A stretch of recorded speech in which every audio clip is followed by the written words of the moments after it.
The number on your screen right now is not the price of gold. Curious. It is the price of a promise about gold. And this morning, those two things are separated by $157 per ounce, depending on which side of the Atlantic you are standing on. Gold futures on the COMEX exchange in New York opened this Monday, March 23rd, near $4,293 per ounce. The London Bullion Market Association's PM fix on Wednesday of last week printed $4,869. By the time Asian markets dragged the metal lower this morning, the most recent London referenced spot was trading around $4,250. That is a gap of roughly $157 per ounce between what the world's paper gold market in New York says gold is worth and what the world's physical gold clearinghouse in London says it costs to acquire a 400-ounce good delivery bar right now. In any normal functioning market, that gap does not exist for longer than minutes. It gets arbitraged away. The fact that it is still here, still visible, still widening on a day when gold is falling is the story, not the price, the gap. The mainstream financial press this morning is telling you that gold is dropping because of a stronger US dollar and rising bond yields. The US dollar index, which measures the greenback against a basket of major currencies, is trading near 99.46 as of this morning. The 10-year Treasury yield has climbed to 4.39%, a level not seen since January. Both of those things are true, but they are the surface. Here is what is underneath. The Federal Reserve held its benchmark rate steady at 3.50% to 3.75% at its March meeting last week and revised its dot plot down from 2 rate cuts expected this year to just 1. Hotter than expected producer price inflation for February came in at plus 0.7% month on month, more than double the consensus forecast of 0.3% and plus 3.4% year on year, the hottest producer price reading in 12 months. That data hit the market like a hammer, but it hit gold in a way that contradicts everything a student of monetary history has been taught about what gold is for. There are currently 28 institutional analysts tracked by the London Bullion Market Association's 2026 forecast survey who disagree about where gold ends this year, with a consensus target of $4,140 per ounce, but a dispersion score of 100 out of 100, meaning the highest possible level of analytical disagreement. The range runs from $4,000 to $6,050. You are looking at a market where the world's most credentialed analysts cannot agree on gold's direction to within $2,050 per ounce. And yet gold just lost 13% of its value in 7 trading sessions, falling from a March high above 5,121 to where it sits right now.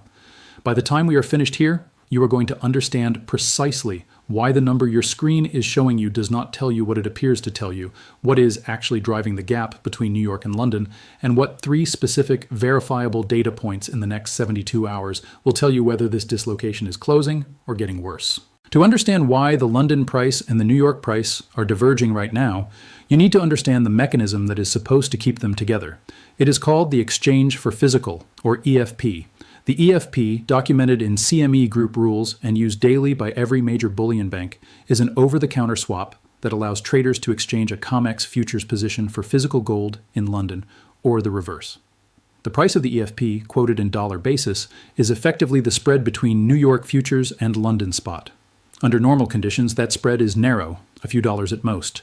The arbitrage desks at the world's bullion banks, institutions like JP Morgan Chase, Citibank, HSBC, and the other 15 members of the LBMA gold price auction administered by ICE Benchmark Administration, keep that gap closed continuously.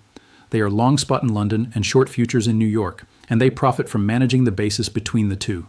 When this mechanism works, the two prices are functionally the same gold in different legal wrappers. When this mechanism breaks down, the prices diverge, and the last time it broke down with this level of visibility, the year was 2020. In March and April of that year, when Swiss refineries closed and air freight capacity to New York collapsed, the gold EFP spread blew out to approximately $70 per ounce.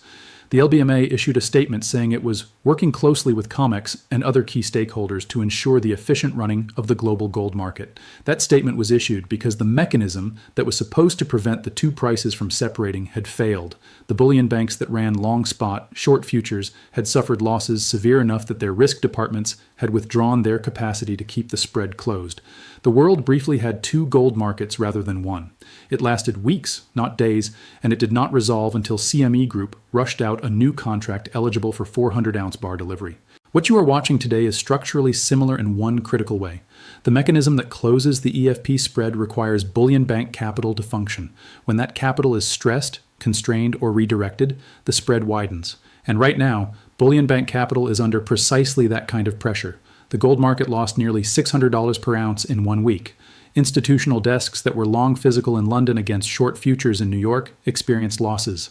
According to SP Angel Metals analyst Arthur Parrish, speaking in CNBC's March 20th report, the market had attracted what he called tourist capital, generalist funds and systematic momentum traders who arrived during gold's 66% surge in 2025, but whose gold positioning, in his words, is not wedded to long-term gold positioning. That money is now leaving. Fast. And when it leaves via forced liquidation, it does not leave orderly. It leaves through whatever door closes last. In this case, that means selling COMEX futures contracts faster than physical positions in London can be unwound, which widens the basis between the two markets. The reason this is happening now, specifically in the third week of March 2026, and not 3 months ago, comes down to a convergence of 3 independent pressures arriving simultaneously.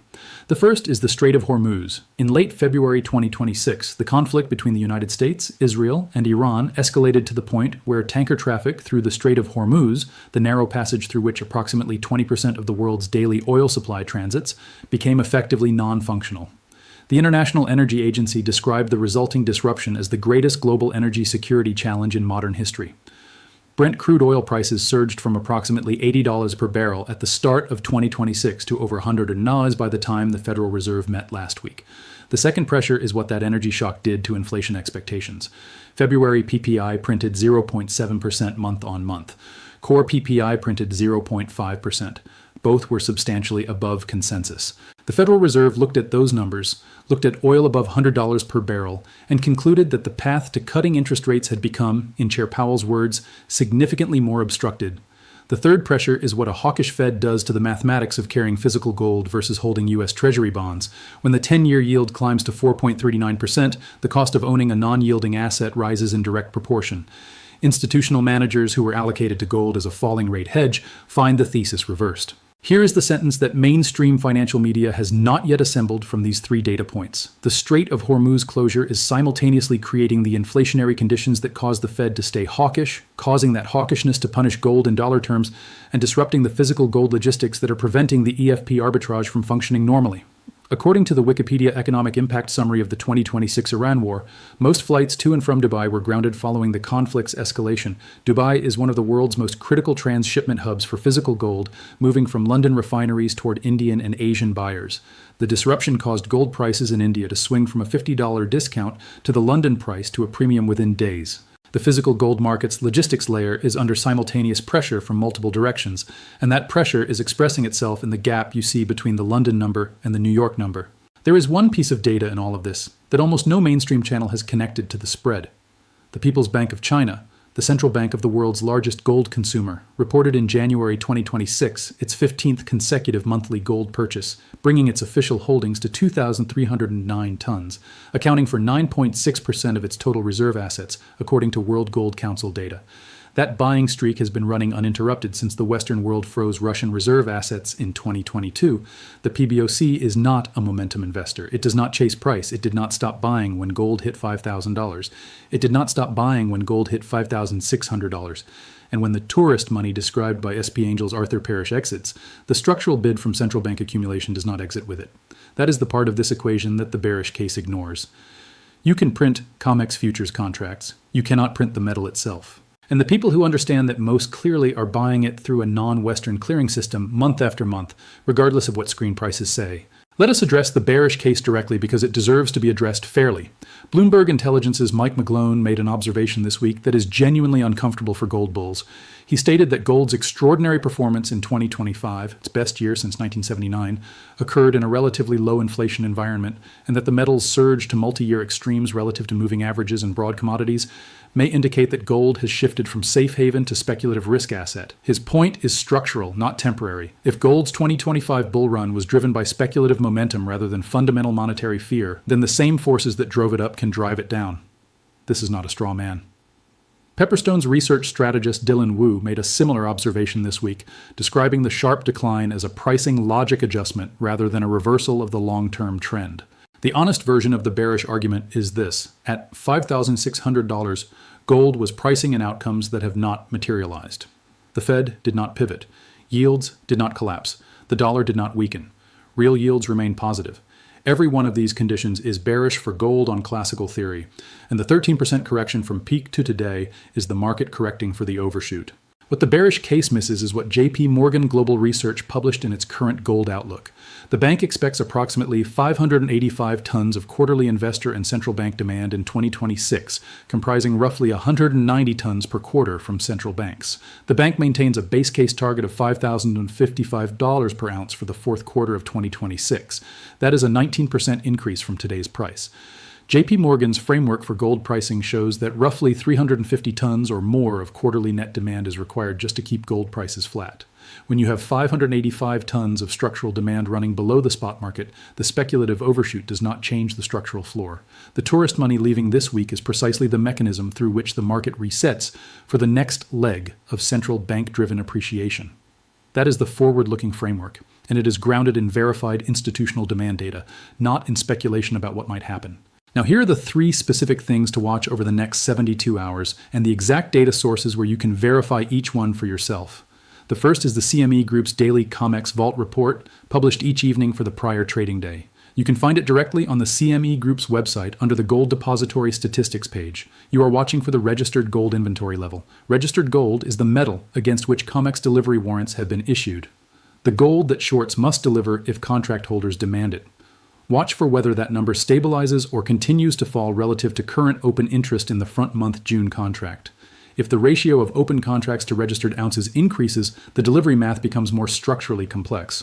The second is the U.S. March Services and Manufacturing PMI data, scheduled for release this week. TradeStation's global head of market strategy, David Russell, framed it precisely. The market is taking its cues from crude oil prices and tanker traffic in the Strait of Hormuz, not from backward-looking inflation prints.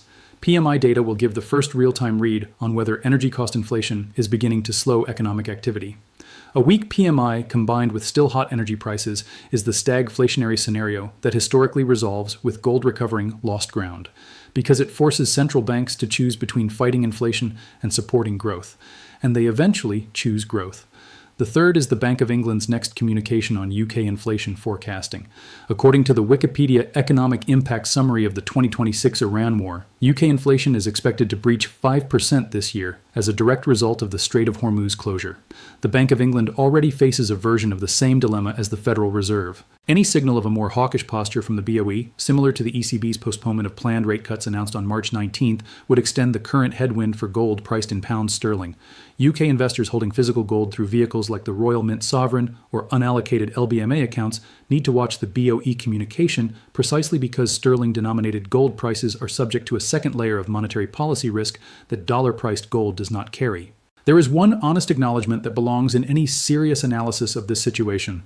None of this is guaranteed to resolve in the direction the structural argument suggests.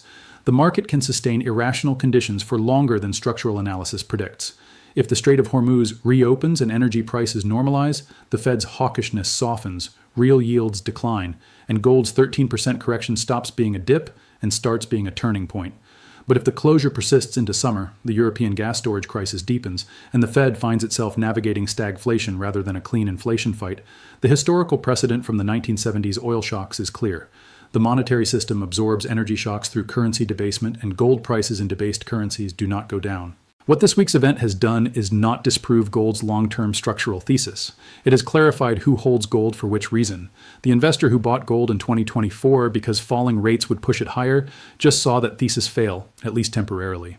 The investor who holds physical gold because sovereign states are systematically diversifying reserves away from the Western financial architecture that froze Russian assets, reserves that the PBOC has been building for 15 consecutive months to 2,309 tons, has seen nothing change in that thesis at all. The spread between London and New York this morning is not a price signal. It is a stress signal.